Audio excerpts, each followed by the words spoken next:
Hello అండి, అందరికీ నమస్తే. జనవరి 22 అయోధ్య అక్షింతలతో తప్పకుండా ఇలా పూజ చేయాలి. మీ ఇంట్లో ఈ 5 దీపాలను ఈ ఆకుపై వెలిగిస్తే శ్రీరాముడి ఆశీర్వాదం తప్పకుండా ఉంటుంది. జనవరి 22వ తేదీన శ్రీరాములు వారి విగ్రహ ప్రతిష్టాపన 11 నుండి ప్రారంభమవుతుంది. కాబట్టి ఆ రోజు ఉదయం మీ ఇంటిని శుభ్రం చేసుకొని పసుపు నీళ్లు చల్లుకొని ఆ తర్వాత పూజ మొదలు పెట్టాలి. ముందుగా శ్రీరాములు వారి ఫోటోను నీటితో శుభ్రం చేసి గంధం రాసి కుంకుమ బొట్టు పెట్టాలి. తర్వాత రాముల వారి ఫోటోను చామంతి పూలతో అలంకరించాలి. రాముల వారికి పూలన్నా చామంతి పూలన్నా చాలా ఇష్టం. Please like this video, please support my channel. తర్వాత 5 తమలపాకులను తీసుకొని ఒక్కొక్క ఆకు పైన గంధంతో జై శ్రీరామ్ అని రాసి రాముల వారి ఫోటో ముందు పెట్టండి. అలాగే అయోధ్య నుండి వచ్చిన అక్షింతలను తీసుకొని రాముల వారి ఫోటో ముందు పెట్టి పూజ చేయండి. పూజ చేసేటప్పుడు ఆవు నెయ్యి వాడితే మంచిది. పూజ పూర్తయిన తర్వాత రాముల వారికి మీ కోరికలను చెప్పుకొని నమస్కరించి జై శ్రీరామ్ అంటూ 5 ప్రదక్షిణలు చేయండి.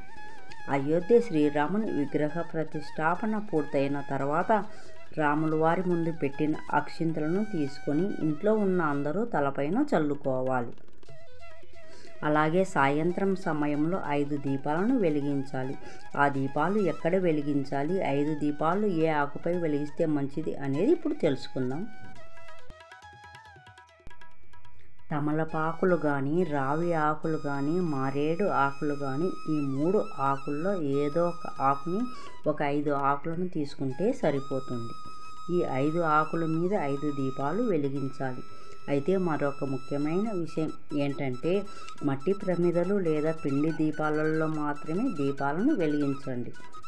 మీకు ఎంతో శుభయోగం కలుగుతుంది. తులసి దళాలు శ్రీరాముల వారికి సమర్పించండి. ఈ విధంగా చేస్తే ఆయన ప్రసన్నుడవుతాడు. Please like this video. శ్రీరాముడి పటం దగ్గర శ్రీరామ జయ రామ జయ జయ రామ అంటూ 108 సార్లు రామమంత్రం జపించుకుంటే మీ మీద ఉన్నటువంటి అన్ని ప్రతికూల పరిస్థితులు తొలగిపోతాయి. అన్ని రకాల దోషాలు తొలగిపోతాయి. మీ ఇల్లంతా సిరి సంపదలతో తులతూగుతుంది. ఇక రాముడి ఆశీర్వాదం మీపై తప్పకుండా ఉంటుంది. తులసి మొక్క దగ్గర ఒక దీపం వెలిగించాలి. దీపం వెలిగించిన తర్వాత పసుపు కుంకుమలు వేసి 3 ప్రదక్షిణాలు చేయాలి. మీ ఇంటి గుమ్మం మీద 2 దీపాలను వెలిగించాలి. మీ ఇంట్లో పూజ గదిలో రాముల వారి ఫోటో ముందు 2 దీపాలను వెలిగించాలి. ఇలా మొత్తం 5 దీపాలను వెలిగించాలి. తులసి మొక్క లేని వారు మీ ఇంట్లో పూజ గదిలో శ్రీరాముల వారి ఫోటో ముందు 5 దీపాలను వెలిగించవచ్చు. ఇదంతా చేయలేము అనుకునేవారు మీ ఇంట్లో పూజ గదిలో రాముల వారి ఫోటో ముందు ఒకేసారి 5 దీపాలను వెలిగించవచ్చు.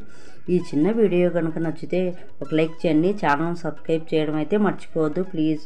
జై Shri. Thanks for watching. Subscribe for more interesting videos.